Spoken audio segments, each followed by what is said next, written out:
In a small village at the edge of the forest, there lived an old woman named Salem with her two children, Salem and Halima. Their life was full of hardships. They lived in a tiny hut that barely shielded them from the cold and hunger. Salem worked tirelessly, gathering firewood from the forest to sell at the market. But the income was barely enough to keep them fed. One night, Salem sat by her simple stove, watching her children sleeping in their worn-out clothes. She began to pray, saying, "O Lord, I don't ask for wealth, only enough to give my children a decent life." That night, she dreamt of a giant tree in the middle of the forest, with its roots reaching down to a chest filled with treasures. She woke up with the dream etched in her mind, feeling it was a message from above. The next morning, she told her children she was going to collect firewood as usual. She grabbed her basket and headed into the forest. The trees were dense and silence filled the air, but the dream guided her steps. Suddenly, she spotted a massive tree that looked just like the one in her dream. Its roots were intertwined as if hiding something. A strange feeling urged her to dig. Salem began digging with her tired hands beneath the roots. It wasn't long before her hands struck something metallic. She brushed away the dirt to uncover an old iron chest.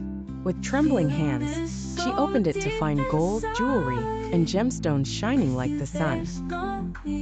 Her eyes widened in shock, and she hurriedly carried the chest back to her hut. When she got home, she locked the door carefully and opened the chest in front of her children. Salem, who was 10 years old, stared at the gold in amazement and asked, "Mother, can we buy bread and toys?" Salem smiled, tears streaming down her face, and said, "We'll do everything we couldn't do before, my dear." In the following days, Salem secretly sold part of the jewelry at the market and gradually began changing their lives. She bought a new house that was more comfortable and safe, and opened a small shop to sell goods. She worked diligently, and soon her shop became one of the most successful in the village. Salem never forgot the poor, who had once been like her. She quietly and generously helped anyone in need. Over time, Salem became not just wealthy, but beloved by everyone. The villagers spoke of her generosity and wisdom, and she became a role model. She also ensured her children received a proper education.